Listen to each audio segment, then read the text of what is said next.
तो दोस्तों, क्योंकि सास भी कभी बहू थी के आज के एपिसोड की शुरुआत में नॉयना अपनी सबसे बड़ी मुसीबत का सामना करती है। उसे वही ब्लैकमेलर का दोबारा फोन आता है। इधर नॉयना घबराहट में उसको 10 लाख रुपए देने की पेशकश करती है, लेकिन ब्लैकमेलर उसकी बात को हंसकर टाल देता है और अपनी मांग को बढ़ाकर सीधे 1 करोड़ रुपए कर देता है। तो नॉयना उसे समझाने की कोशिश करती है, लेकिन वो शख्स उसे 1 घंटे का समय देते हुए धमकी देता है कि अगर पैसे नहीं मिले तो कल उसका सारा सच वीरानी परिवार के सामने आ जाएगा। ये धमकी नॉयना को पूरी तरह से हिलाकर रख देती है और वो गहरे सोच में डूब जाती है। यहां नॉयना की बेबसी और डर साफ झलकता है, क्योंकि उसकी शादी और पूरी योजना दांव पर लग गई है। अगले सीन में मिहिर जब नीचे आता है तो मंदिर में किसी को पूजा करते देख उसे तुलसी समझ बैठता है, लेकिन जब वो महिला पलटती है तो वो नॉयना होती है। ये देखकर मिहिर का चेहरा उतर जाता है और वो उससे दूरी बना लेता है, मुंह फेर लेता है। तभी नॉयना इस मौके का फायदा उठाकर मिहिर पर भावनात्मक वार करती है। वो कहती है कि वो जानती है कि मिहिर उसे यहाँ देखकर खुश नहीं है, पर वो अपनी शादी की आखिरी इच्छा पूरी करने के लिए भगवान और तुलसी को धन्यवाद दे रही है। तो इस पर मिहिर तुरंत उसको टोकता है और कठोरता से स्पष्ट करता है कि इस शादी के लिए वो कभी राजी ही नहीं था। वो इस फैसले का पूरा श्रेय तुलसी को देता है और कहता है कि ये सब केवल तुलसी के मनाने पर हो रहा है। वो नॉयना से कहता है कि अगर धन्यवाद देना ही है तो वो तुलसी को दे। यहां से नॉयना इस बातचीत का रुख पूरी तरह से अपनी तरफ मोड़ लेती है। वो मिहिर की बात को पकड़कर कहती है कि वो ये बात अच्छी तरह जानती है। इसके बाद नॉयना अपनी सबसे बड़ी इच्छा व्यक्त करती है कि वो चाहती है कि शादी में तुलसी ही उनका गठबंधन करे। इस मांग के पीछे वो 2 कारण बताती है। पहला, क्योंकि तुलसी के बिना उसकी जिंदगी का ये सबसे बड़ा दिन संभव ही नहीं हो पाता, और दूसरा, उसे ऐसा लगेगा कि तुलसी ने उसे शायद माफ कर दिया है। तो अपनी बात को और मजबूत करने के लिए वो तुलसी की तारीफ करना शुरू कर देती है। वो कहती है कि आज उसको समझ आया कि सब लोग तुलसी को इतना महान क्यों मानते हैं, क्योंकि जो काम तुलसी कर रही है वो कोई और कर ही नहीं सकता। वो बार बार तुलसी की महानता का गुणगान गाती है।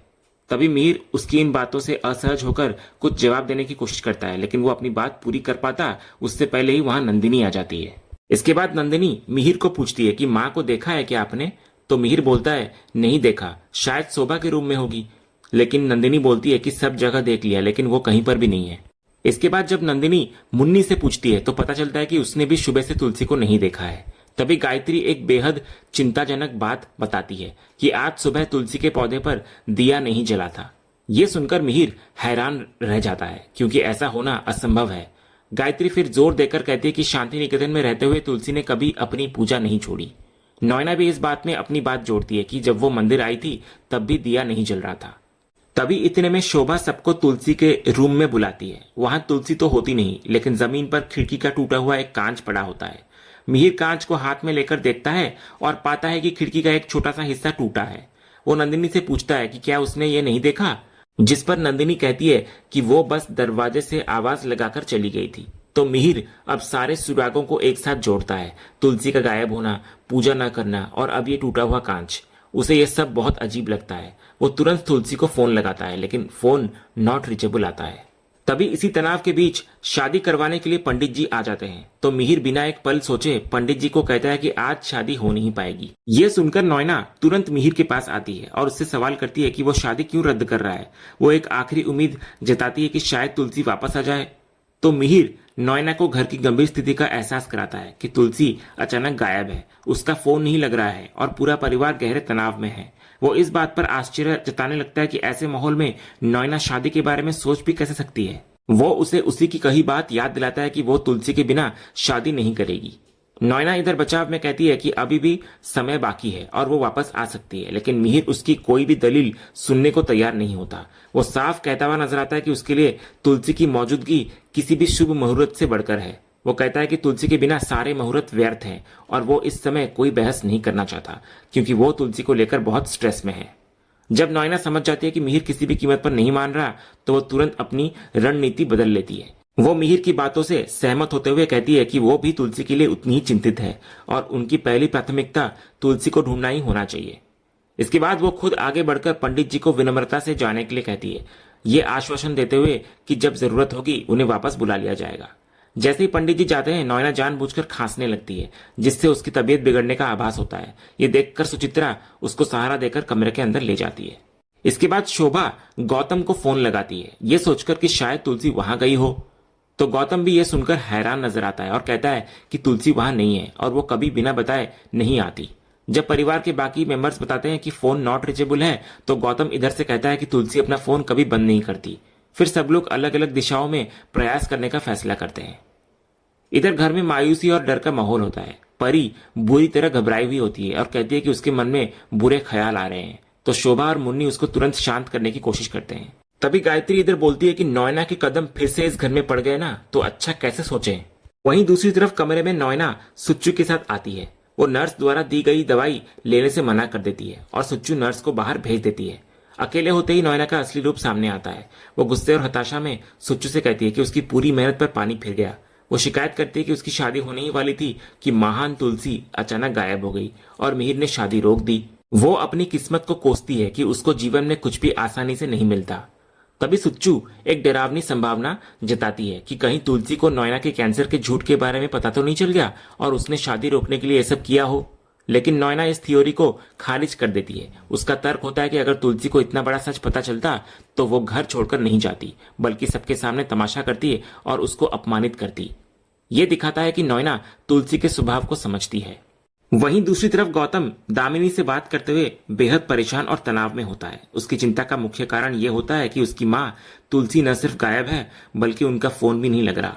वो इस बात को लेकर बहुत बेचैन होता है कि ऐसा होना तुलसी के स्वभाव के बिल्कुल विपरीत है।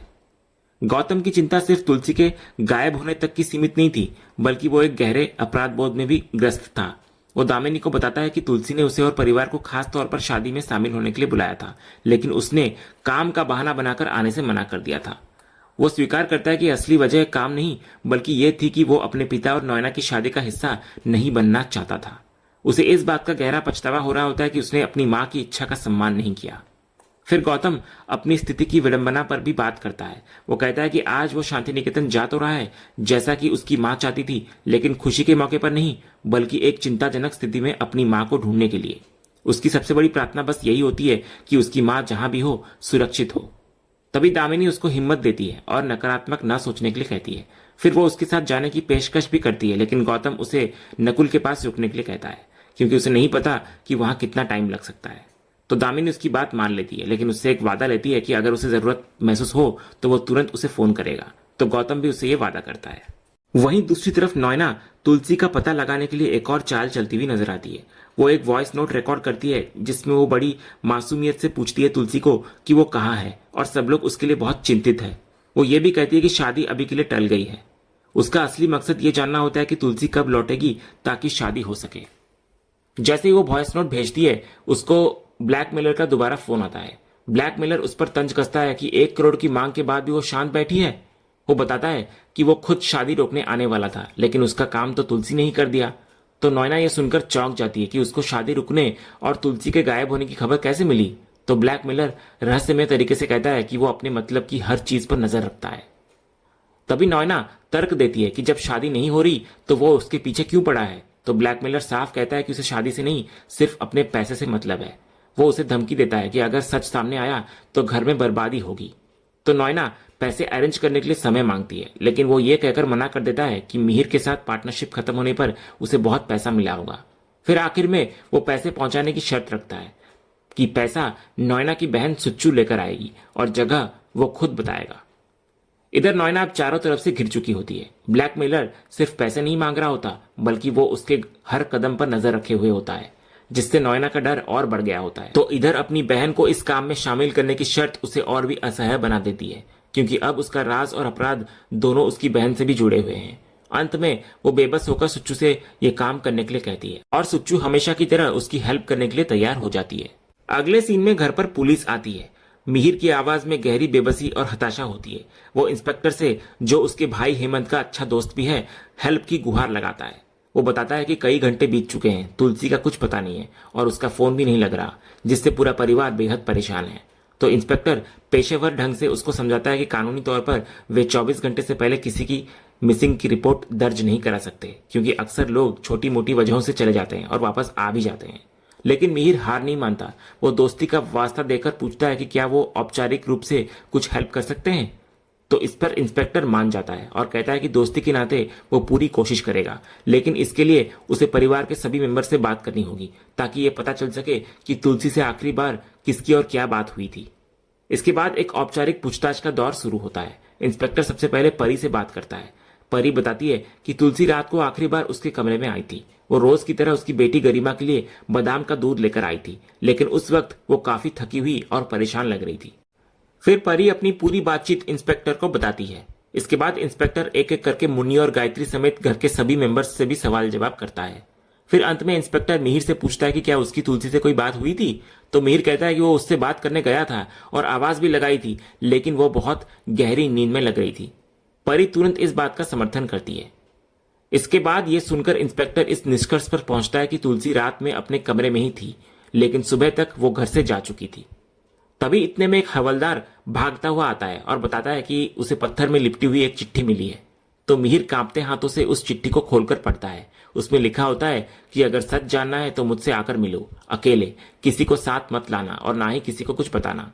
नंदिनी इधर पूछती है मिहिर से कि क्या नीचे किसी का नाम लिखा है। तो मिहिर कहता है कि नाम वाला हिस्सा फटा हुआ है। तो इंस्पेक्टर तुरंत अनुमान लगाता है कि हो सकता है तुलसी इसी व्यक्ति से मिलने गई हो। वो परिवार वालों से पूछता है कि क्या उन्हें कोई अंदाजा है कि ये कौन हो सकता है और वो किस सच की बात कर रहा है, लेकिन किसी को इधर कुछ नहीं पता होता। तभी नॉयना, जो चुपचाप खड़ी सब कुछ देख रही होती है, उसके दिमाग में एक ही सवाल घूम रहा होता है कि कहीं ये वही आदमी तो नहीं जो उसे ब्लैकमेल कर रहा है। वहीं अगले सीन में वृंदा गुस्से में अंगद का कॉलर पकड़कर उससे सवाल कर रही होती है कि उसने ऐसा क्यों किया। तभी भारती वृंदा को अंगद से अलग करने की कोशिश करती है, लेकिन जब वृंदा नहीं मानती तो भारती उसको जबरदस्ती पीछे ढकेल देती है और गुस्से में कहती है, छोड़ो मेरे अंगद को। तभी कहानी का सबसे बड़ा मोड़ आता है जब अंगद खुद भारती को रोक देता है और कहता है, नहीं भारती, मैं तुम्हारा अंगद नहीं हूं, मैं वृंदा का अंगद हूं। वो भरी सभा में ऐलान करता है कि वो वृंदा का पति है और उस पर सिर्फ वृंदा का हक है। ये सुनकर वहां मौजूद सभी लोग, खासकर भारती, हैरान हो जाते हैं। भारती तुरंत पूरी तरह से टूट जाती है। तभी बीकू दादा गुस्से में अंगद को धोखेबाज कहते हुए अपने आदमियों को उस पर हमला करने का आदेश देते हैं। जब लोग अंगद को मार रहे होते हैं तभी उसकी नजर भारती पर पड़ती है, जो दुखी होकर खुद को खत्म करने की कोशिश कर रही होती है। ये देखकर अंगद जोर से चिल्ला पड़ता है कि रुक जाओ।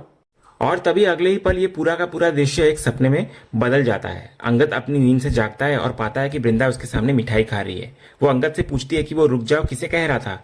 तो अंगद कहता है कि वो कुछ सोच रहा था। इसके बाद बीकू एक बहुत बड़ी खुशखबरी सुनाता है। वो कहता है वृंदा से कि अंगद ने इतने कम समय में सबका दिल जीत लिया है और वो उनके बाद यूनियन का अगला लीडर बनेगा।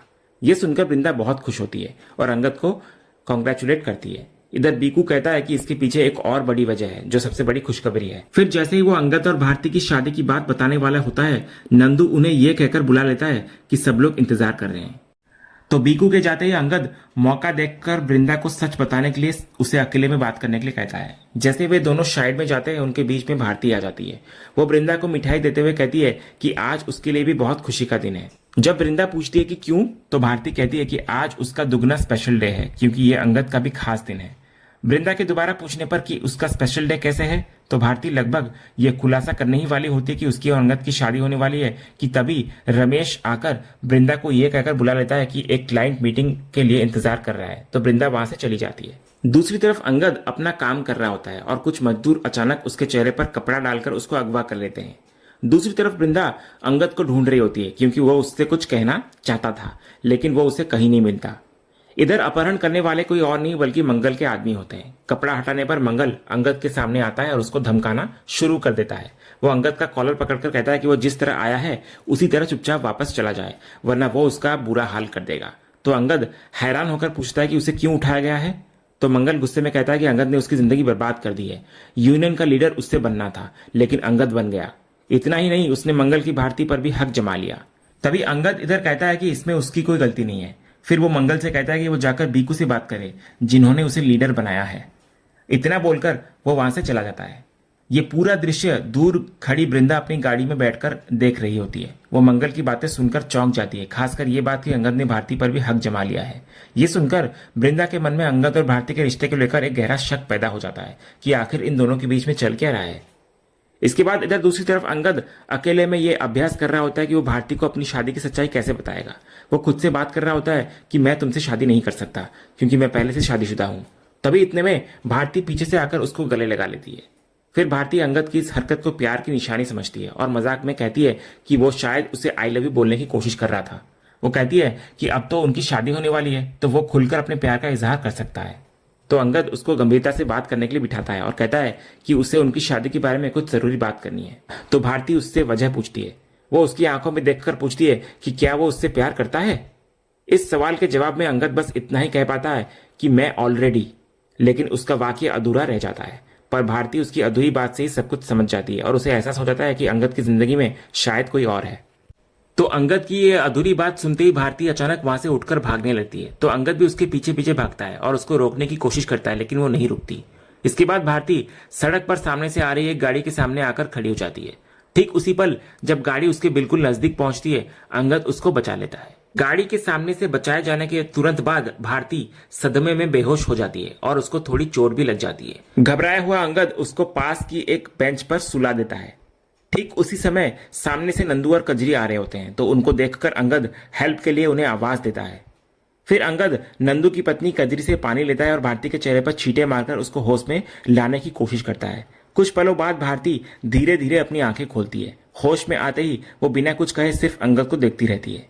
और इसी सीन के साथ आज का ये एपिसोड यहीं पर खत्म होता है। तो दोस्तों, आज का ये एपिसोड और इसका अपडेट आपको कैसा लगा, अपनी राय हमें कमेंट बॉक्स में जरूर बताएं। अगर आपको आज का ये वीडियो पसंद आया हो तो वीडियो को लाइक करें, शेयर करें और हमारे चैनल को सब्सक्राइब करके बेल आइकन जरूर दबाएं, ताकि क्योंकि सांस भी कभी बहुत के अगले धमाकेदार एपिसोड का अपडेट आपको सबसे पहले मिले।